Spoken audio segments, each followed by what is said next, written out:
সংক্ষেপে যদি আমার নেত্রীর কথাই বলি, আমার নেত্রী বেগম খালেদা জিয়া এক কথায় শেষ করে দিয়েছিলেন।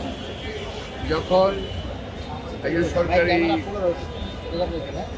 উপদেষ্টা গিয়েছিলেন ম্যাডামের সাথে দেখা করতে, তখন উনি বলেছিলেন আল্লাহ বিচার করবে, কারোর কোনো প্রতিহিংসা নয়। আমি একটা কথা বলতে চাই, আমাদের জীবন থেকে যেভাবে এতগুলো বছর কেড়ে নেওয়া হল, আমরা দুটি এলাকা থেকে আলাদা আলাদা আপনার এলাকা থেকে আমরা আমাদের নমিনেশন পত্র প্রয়োগ করতে গেছিলাম।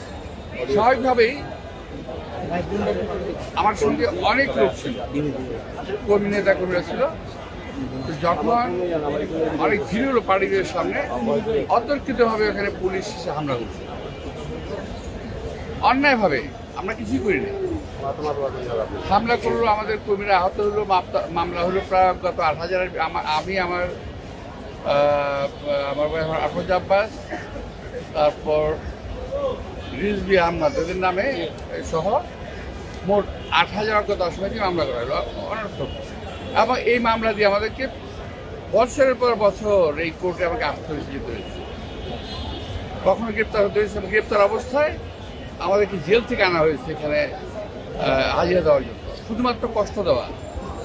যাই হোক, আল্লাহ অশেষ রহমত, অবস্থা পরিবর্তন ঘটেছে।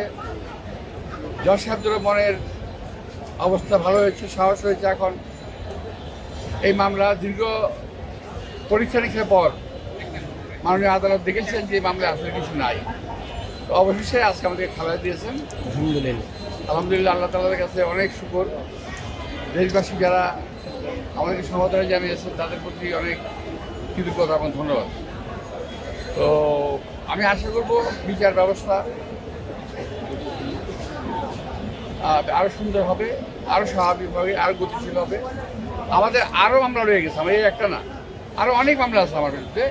আমি আশা করছি, এবং আমার আপনার বিরুদ্ধে, আপনার আব্বাসের বিরুদ্ধে যে মামলাগুলো আছে, অচিরেই সবগুলো মামলা আমাদেরকে খালাস দেওয়া হবে। আমার এই আবেদন সরকারের কাছেও থাকবে, আমি আদালতের কাছেও থাকবে।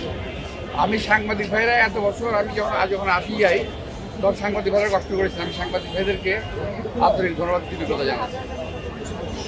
এবং আমাদের যে হাজার হাজার নেতা কর্মীর বিরুদ্ধে কিন্তু মামলা রয়ে গেছে, এখন পর্যন্ত অনেক মামলা আছে। আমি সেই সমস্ত সকল মামলার প্রত্যাহার দাবি করছি। সবাইকে ধন্যবাদ।